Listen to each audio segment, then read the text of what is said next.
What's up, everybody? Welcome to another great episode of the Schrager Hour, produced by Omaha and Omaha Productions. Right now, I'm going to show you, if you're watching on YouTube here, this right here, we're giving a little love to Chad Powers, the catfish. This is it, the football's greatest catfish. Cool mug I got. We are partners with Omaha. They are partners with us. We support them. And on that note, I support the running back position. Yes, the running back position. And today's episode of the Schrager Hour is dedicated to the running back, because I want to open with my experience being immersed with the Atlanta Falcons last week. I did the sidelines for the Falcons' victory over the Buffalo Bills. And when you do the sidelines for a game, you not only get to be there on the field, in the middle of the huddle, their pregame, get the whole experience, you also get to really dive into a team specifically for an entire week. And what I mean is you're following all their clips, you're following all their press conferences, and then you get the rare access of actually speaking with and getting to know the coaches, the coordinators, and a couple of the star players. So we didn't speak with Bijan Robinson for our production meeting. We spoke with Michael Penix, the quarterback of the Atlanta Falcons. Penix raved about what Bijan is and what leader Bijan is, and we expected that. Then we get to Raheem Morris, the head coach of the Atlanta Falcons. And I ask Raheem a very simple question. You've been a lot of greats. Where do you put Bijan Robinson? And it was as if Bijan, came from the heavens, the way that Raheem Morris responded, because he didn't take a second to think, well, you know what, let me put out all that. He went right through it. He said, I had Cooper Kupp in his Triple Crown season. I had Robert Griffin III when he was a rookie and he terrorized the league in that Shanahan offense. I had Julio Jones in the Super Bowl year in Atlanta. I was his wide receivers coach. And he goes, if Bijan isn't the very best of all those guys, he's certainly right there in the conversation. And that was like, whoa. And he rattled that off like boom, boom, boom. Later on in the meeting, I say, okay, tell me more about what you've got in Bijan as far as how you, he says, our team goes through Bijan Robinson. Now, if you're following the NFL in 2024, you know the quarterback's important, the defensive line is important. We pay our pass rushers. We make sure that the wide receiver, if you have a number one guy, is happy and fed and all that. This team has all these first-round picks. Penix is a first-round pick. Pitts is a first-round pick. Drake London is a first-round pick. Jake Matthews is a first-round pick. McGarry is a first-round pick. You got the two guys on defense, Walker and Pierce, 2 first-round picks. And yet, Raheem says it goes through 7, the running back. He says Bijan is the engine that drives this team. Bijan is the heart and soul of this team. And what's interesting, Bijan's also the leader of this team. So I said, okay, I don't see him as like this vocal rah-rah guy. He says, no. He's got the pulse of every single player on this squad because he is so engaging and has such an open heart and has such an open door about the way you can approach him. So he's talking about Bijan Robinson as if this is like Marshall Faulk or this is LaDainian Tomlinson. And I'm like, in my head, in the production meeting saying, okay, I get it. Yeah, it's great. And then we get to the game. I interview Bijan before the game on air for ESPN, 6:55 p.m. Kickoff's at 7. And I'm like, hey, this is your first home Monday night game. Got the legends in the building because Matt Ryan was there and Roddy White was there and what's the big guy? Keith Brooking was there. They had all these legends in the building. And I said, all right, this feels big. And Bijan, with complete grace, complete smile, refers to me as Peter, gives me that love right away, looks me right in the eyes, and is like, it is big. And we know it's big. This is the first home game we've had on Monday Night Football since 2017. He's reading me stats like he's Hembo on ESPN. He's reading me stats like he's the Elias Sports Bureau. He knows when their last home Monday night game is. And he says, we will rise to the moment. And then sure enough, he puts on an absolute show. 238 yards from scrimmage, an 81-yard run, the second longest in Falcons history to just Warwick Dunn having a longer one, 6 catches. And then everyone loved the 81-yard run and the cool aerial view that we got from Mercedes-Benz Stadium. But Bijan, to me, the most amazing play was in the third quarter, they throw him a screen pass. He goes 20 yards. He breaks 5 different tackles before going down. It is a sensational thing to be there on the sidelines and see this guy up close and personal. And if I'm late to the party, I apologize. I know people took him first in fantasy last year, and I know everyone's been high on Bijan Robinson since his Texas days. but I don't think I can exaggerate enough just how good he is in person. And when you're on those sidelines and you see all those first-round picks, Pitts, London, Penix, and the way they look to Bijan, and the way Zach Robinson, the offensive coordinator, knows, hey, every few plays, we need to make sure he gets the ball. And I love the way they use him. Pistol formation, offset, wide. Very often you heard Chris Fowler on the call saying, and there's Bijan Robinson all the way out wide.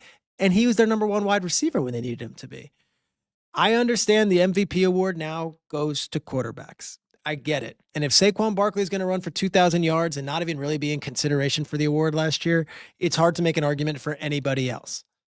But having seen Bijan Robinson up close against the reigning MVP, Josh Allen, on a nationally televised game with all those legends in the building, and a big moment for Atlanta Falcons football, perform the way he did, I would be shocked if come November, December, we're not talking about Bijan Robinson in the MVP conversation. And by January, if they keep winning, if he's not actually up there at NFL Honors as a finalist for the award.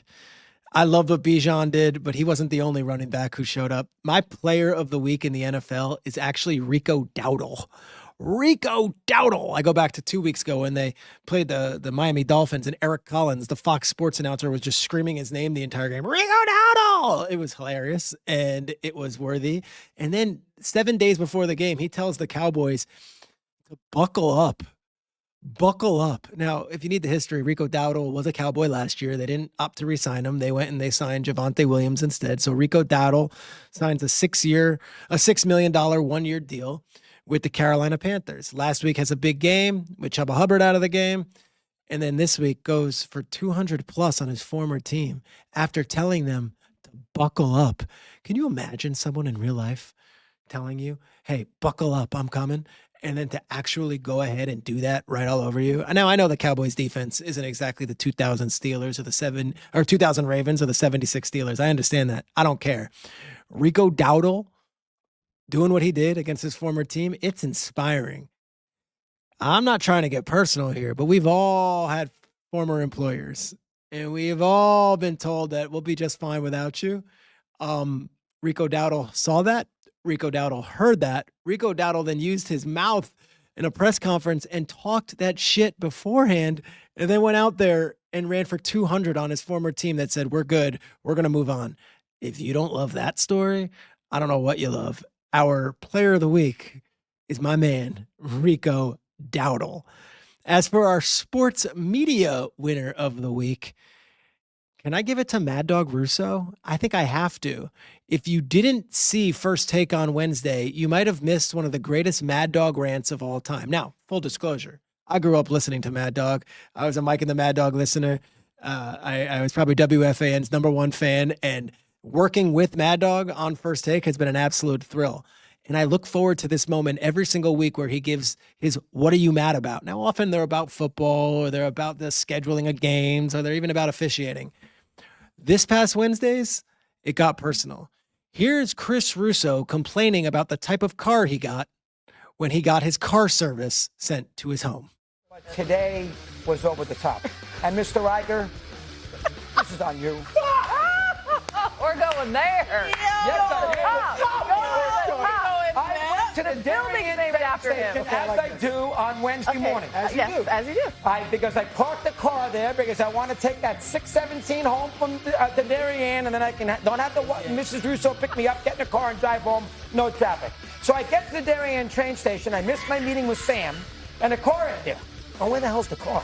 They give you the number to call. We're on our way. I'm there in 10 minutes. They always go to the wrong spot. That's a disaster. All right, I'll live with that if it's an Escalade, if it's a suburban SUV, if it's Stephen A. Smith's car. A car pulls up. Hey, a piece of garbage. Yo! And I say to myself, he says, are you Mr. Russo? I says, you want an autograph? No, I'm your driver. I'm your driver. And this piece of garbage? It was a Tesla. I'm out. We're going there. Coffee cups. Newspapers on the back. There was dog poop in that back. There was not. No, there wasn't. Yes, there was. Doggy. No, there wasn't. And then they drove me the Tesla, and I got to have the meeting. I'm in a bad mood. I better concentrate in the meeting because Steve's half asleep at 7:30 in the morning. Even if he's on the East Coast, he's half asleep. He's dead. So I got to carry the meeting at 7:30. And then when you're driving down the west side highway, the FDR Drive, it's like a bumper car. For crying out loud. That plate's a disaster. The guy doesn't know where he's going. He's got the GPS which stinks, and it's a dirty black Tesla. Oh my God! How dare they? I've been doing this show so for much 3.5 years. Yeah. You ever see the social media content, Mr. Riker, on Wednesdays? You damn right you don't. Because you text me all the time. It says Christian better than Stephen A. You do it all the time. And then you give me this vehicle. Get me a car that works, will you please? Show a little class. I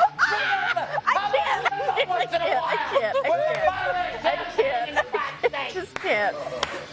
You have that Rolls Royce with the European doors. Gracious. Show a little respect to Christy at 66 years of age. All right, guys. Well, this will be the last What Are You Mad About segment. Goodbye. Goodbye. Farewell. The lights are flickering. In the Bob Iger building. It's good. It's good.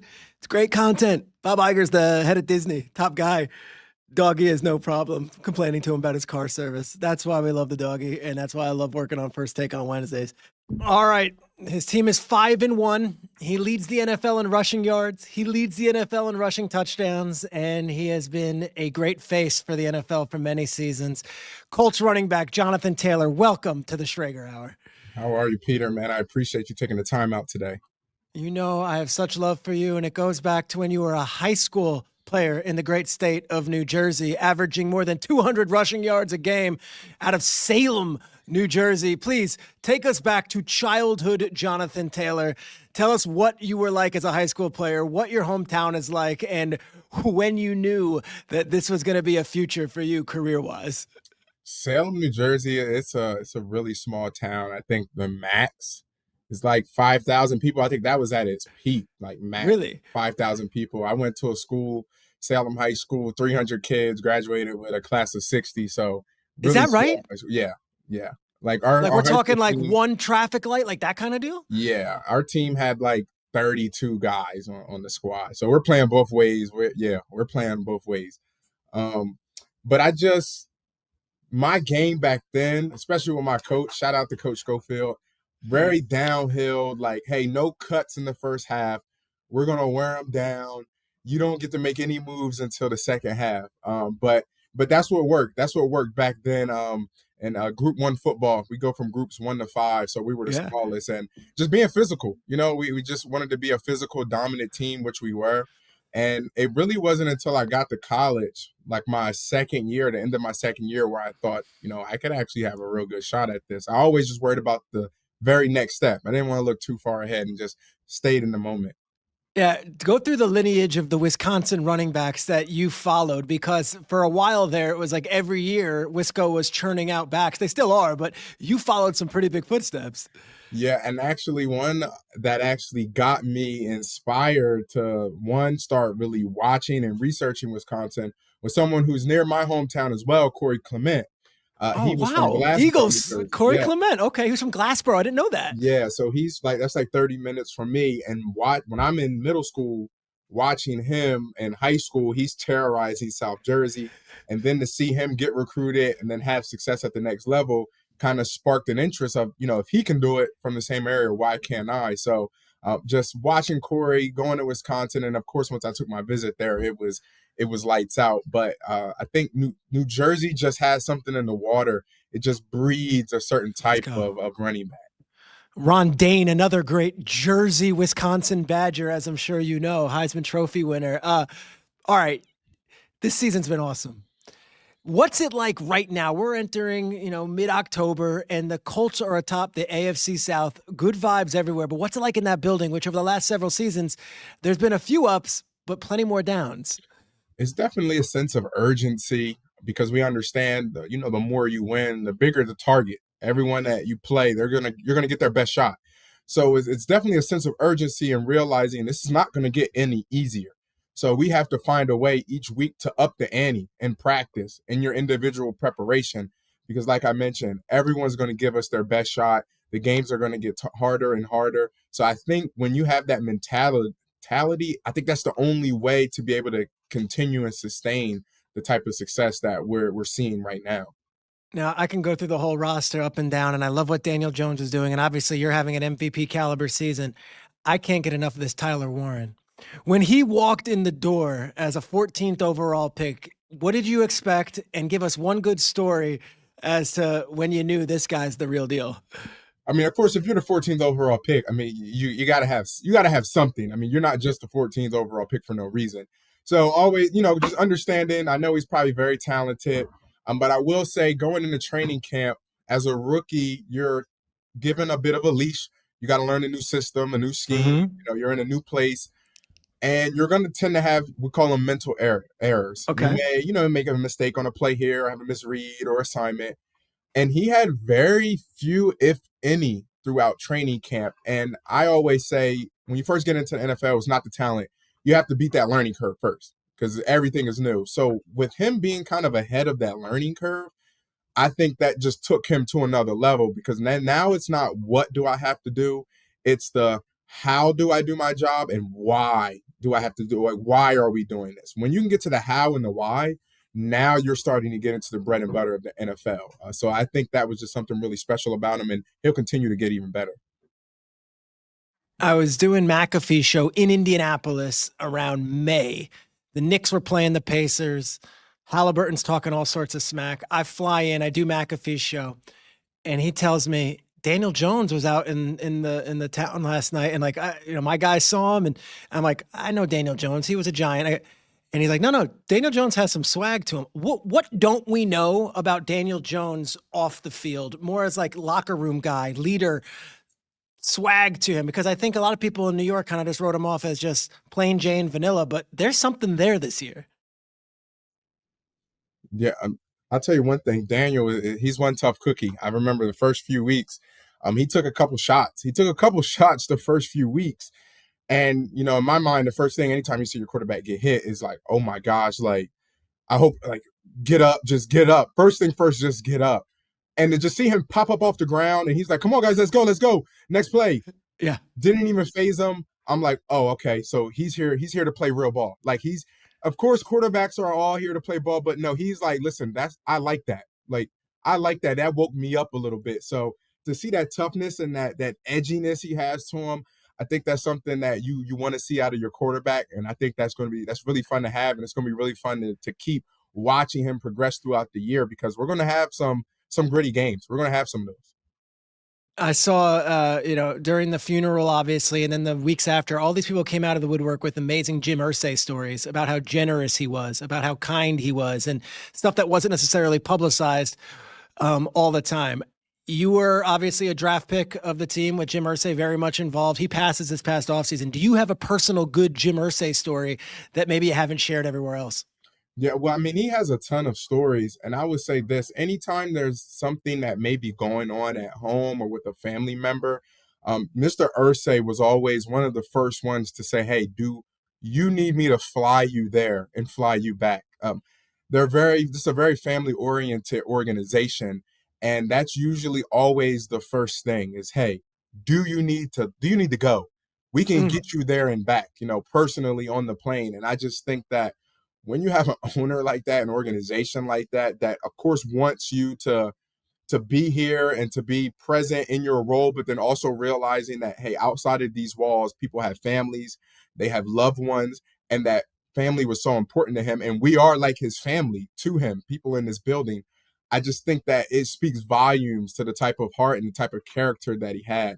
So I will say, just seeing that throughout the years with myself and other players, of like guys like, yeah, hey, he offered to, if I needed to go home, he would fly me there, fly me back. And I just think you don't get that from an everyday owner, not at all. That's consistent with a lot of the different stories we've heard. There are legends for the Colts. You can go all the way back to Unitas, Raymond Berry, but even in our lifetime, where it's, Peyton, Reggie Wayne, Jeff Saturday, and these guys still are around the team. I think it is a family atmosphere.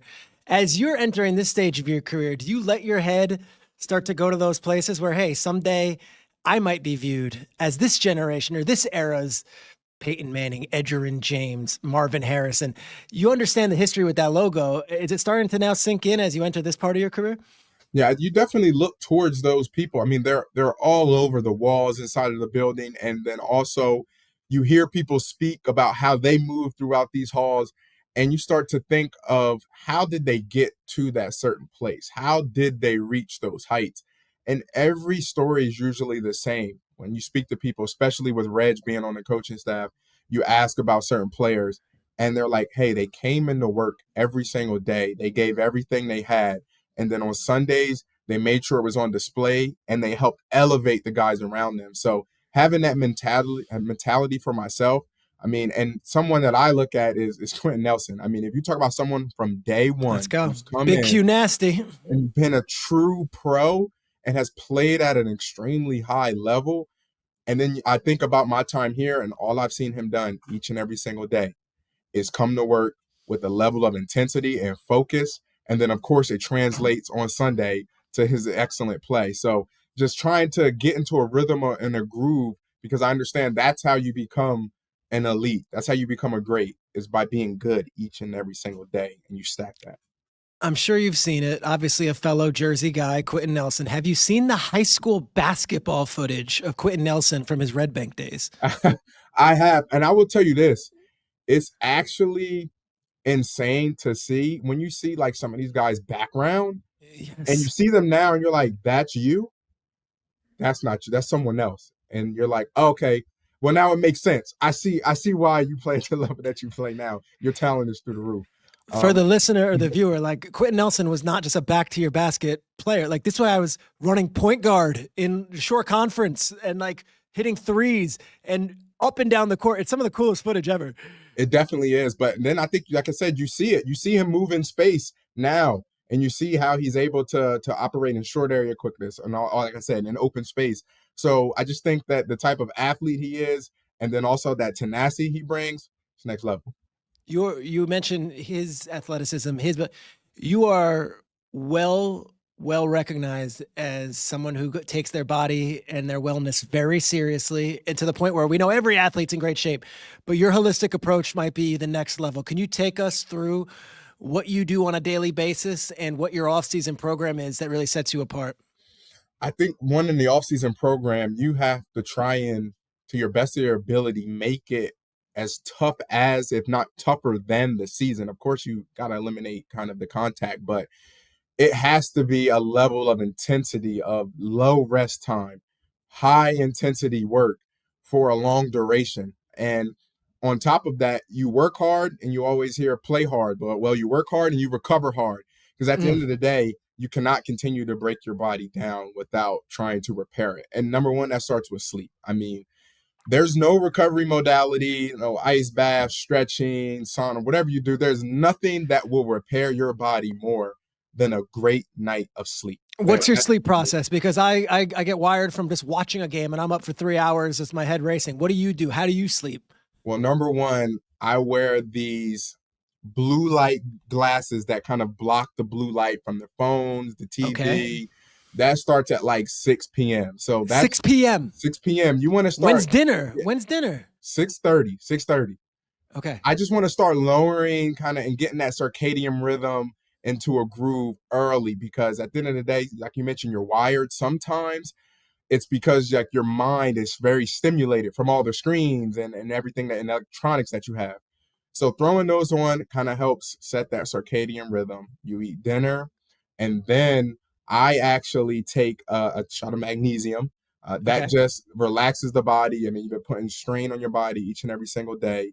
Got to have a cold room. I mean, you got to be 67 or below. You got to be 67 or below. Have to. Yeah. Like 67. Somehow that became a controversial take. Like I get into a hotel room, Jonathan, I literally will go right to the air conditioning and put it down to 65. I told that to someone. They're like, how do you put it below 70? That's crazy. I mean, no, I am ice cold. That is You it. have to. That's number one. Also, I have blackout curtains, because sometimes you can have, like, when light comes in, that could disrupt your sleep. You may get up a little earlier. You could have had 8.5 hours of sleep, but now you only got 7.5 because the light came through. Blackout curtains. But I'm in bed by 9 o'clock, 9:30. Yeah, for real. Like, I'm in bed, and I think that is the number one thing. On top of course, the cold plunge, hyperbaric, all of those recovery modalities. But I just think how you end your evening is how refreshed you'll be for the next morning. Dude, you're singing to me. That's good. I love your personality because you're not just merely a football player, and I love your interest in other things off the field. One of the things I always loved talking about when we used to do Good Morning Football was your interest in space, in NASA, in science. Where did that come from, and how have you advanced that on your own now that you've become a professional player? I think it's just from a young age. You ever just look up and you just take a moment, take a breath, and just see how vast the sky is. And there's so much out there, similar to the ocean. There's so much out there that we have yet to even discover, yet the things that we're trying to figure out, things that we don't even know that we would need to figure out. There are so many things out there. So I just think from a young age, that was something that always caught my interest. So being able to try and track a lot of the different things. Now I'm saying there's nothing going on right now, but the opportunity presents itself in the future. I hear that they are now trying to make space something that is a average person activity to do. Okay, go on. I like where we're headed here. So you're no average person, but go on. So I would not be opposed in the future to taking one of those spaceships and see, I'd be scared. I'd be scared out of my mind. For sure. God put us on this earth, and I am good. But you are like, I'm willing to go out there, Origin, whatever they call this thing. Yeah, you would do it. You just think about it. I mean, and you watch videos and you hear stories of people who have gone to space, and they say when you see the Earth from that point of view, it's like something completely changes in you. Like you can't even fathom it unless you experience it for yourself. And this isn't just a passing interest. Like I've heard, and I haven't heard this from you, but like you've had contact with Neil deGrasse Tyson. Like this is something you're very interested in. It is, because this is our world. Like I know we spend so much time with our families and in football, and this is very schedule oriented. This profession is very strict, but it's like this is our world. This world gave us football, and it's like you want to learn more about what's out there and kind of what makes up this world. But like I said, when you hear those stories of when you see the Earth from a different point of view like that, I mean, you think about it, that sounds pretty cool to just no doubt take a bird's eye view. No doubt. Who were the running backs when you were a kid? You mentioned Corey Clement because he was a local guy, but that generation of running back, when you were in middle school, high school, who were the guys that you followed? In the NFL? Yeah. NFL. Who are the guys you looked up to? Well, in NFL, definitely, I used to always watch Arian Foster. He was a bigger back. Arian Foster, so underrated. Extremely. Undrafted out of Tennessee and just so good on the Texans for so long. He was. Of course, Adrian Peterson, you just talk about the combination of speed, size, power. I mean, that right there, in and of itself, legend. I've always watched, of course, Marshawn Lynch. Like I mentioned, we played a physical brand of football at my high school. So being able to kind of bring some of that tenacity to our team is something that I always wanted to do. I always watched Le'Veon Bell, his patience, his suddenness, his vision. I mean, those are things that you really can't teach. So just being able to just watch that was something special to see. And then, of course, once I watched and followed Corey Clement going to the University of Wisconsin, and then was able to notice, Melvin Gordon. I mean, He was something special. Melvin was something special. So being able to watch him in college and then transition to the pros, that was something really nice to see and watch. All right, couple more before we wrap. I know you went to Italy this offseason. Give us your Italian adventure. Jonathan Taylor hits Lake Como, the Amalfi Coast. Where'd you go and what'd you do? So we went to Italy. First of all, it's just as advertised. Exactly how they say it is exactly how it is. So very well recommended if anyone wants to go to Italy. But we went to Florence. My wife and I went to Florence, Tuscany, and Rome. All three amazing places. What I will say is how they were able to preserve their history. It's insane. Like literally things that were there hundreds and hundreds of years ago, still in really, really great condition. If not pristine condition, but really, really great condition. I will say this. I loved Florence.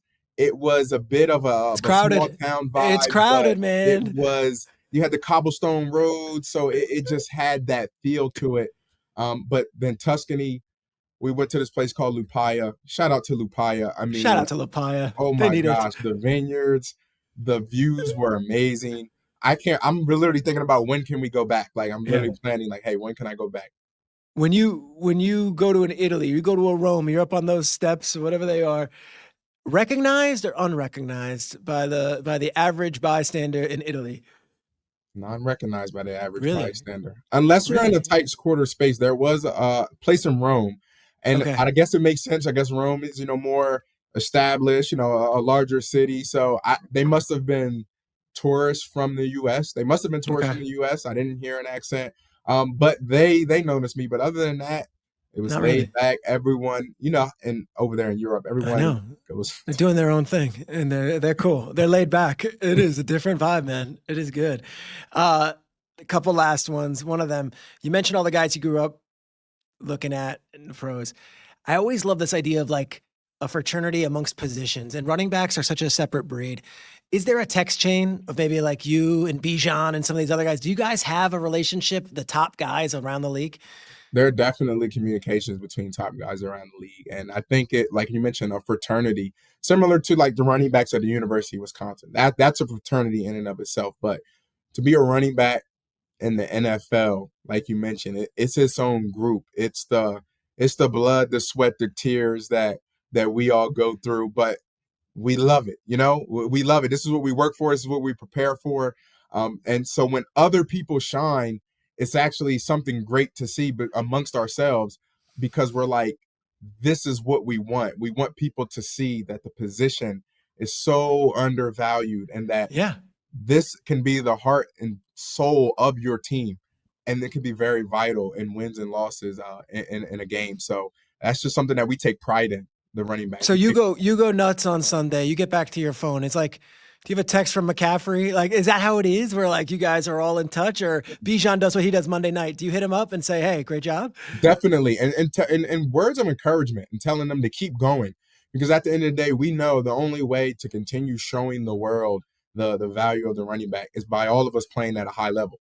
So one is not only good for themselves personally, because of course everyone wants to be the best they can on Sunday.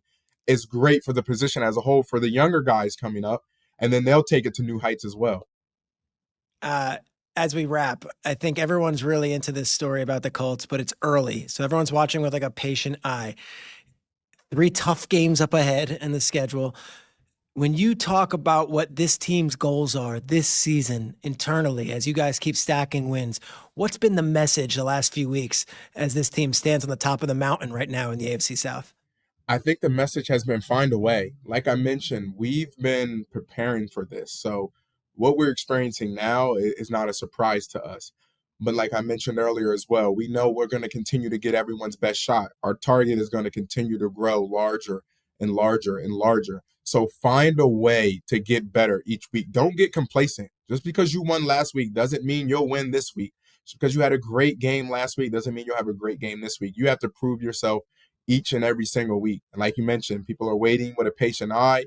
So we would love for them to just keep waiting and allow us to keep working. When I say Jersey Shore, what town do you think of? So for me, Jersey Shore, I'm a South Jersey guy. I'm like 15 minutes from Delaware. When I go home, I fly into Philadelphia. So I'm thinking Wildwood. I'm thinking of Atlantic City, not what people tend to think of when I say I'm from Jersey. And they're like, oh, so you seen Jersey Shore? North Jersey. No. Maybe Q might think of that. He's a bit more up north. He's Central Jersey. He's Monmouth County. Yep. I'm thinking of Atlantic City, Wildwood, South Jersey. And when I say the word Wawa, what do you say? Elite. They're taking over. Listen, Wawa is taking over. Shout out to Wawa. That's been, especially in high school, right? Got through some tough times. Listen, shout out to Wawa. They're taking over. If you haven't heard of it, look it up and head to your nearest Wawa. And if you haven't watched the Colts, everybody, you have to tune in. They've got a big one this weekend against the Chargers. I can't thank you enough, Jonathan. JT, Jonathan Taylor, leads the league in rushing yards, leads the league in rushing touchdowns. His team's on top of the AFC. Life is good to be Jonathan Taylor right now, and maybe he'll be going to space someday. You never know. I appreciate you, Peter, very much. I'll let you know if I do. Okay, I will be watching you from here on Earth. Thank you, my friend. Awesome job. Good luck this weekend. Stay healthy and kick ass the rest of the way. Thank you very much. Find me a better ambassador for the sport of football than that guy right there. Interesting, kind, ferocious on the field, and simply gets it. Jonathan Taylor, of course, he's a Jersey boy, just like me. He understands. But you hear him, you see interviews with Daniel Jones, you feel the coaching staff sort of trusting what they have. Like, this might not be a fluke. The Colts were starting off the season 5-1, getting crowned early, all this MVP talk for Daniel Jones and maybe even for Jonathan Taylor. But it seems like they got the right guys in the building. And I think a lot of people came into this season wondering, what exactly are the Indianapolis Colts? Jonathan Taylor's got them. They'll be fine if he's fine. And I cannot wait to see them play the Chargers this weekend. I want to thank all the producers who are on this from Omaha. We put together a wonderful show today.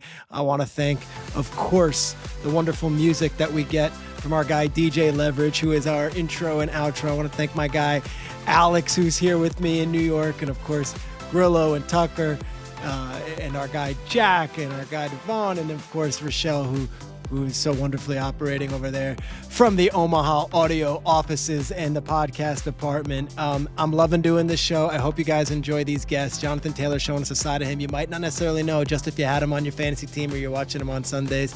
A proud Jersey boy, and now he's going to go on and try to keep this thing going for the Indianapolis Colts. Thanks for watching. Thanks for listening. We'll see you next week. This is the Schrager Hour.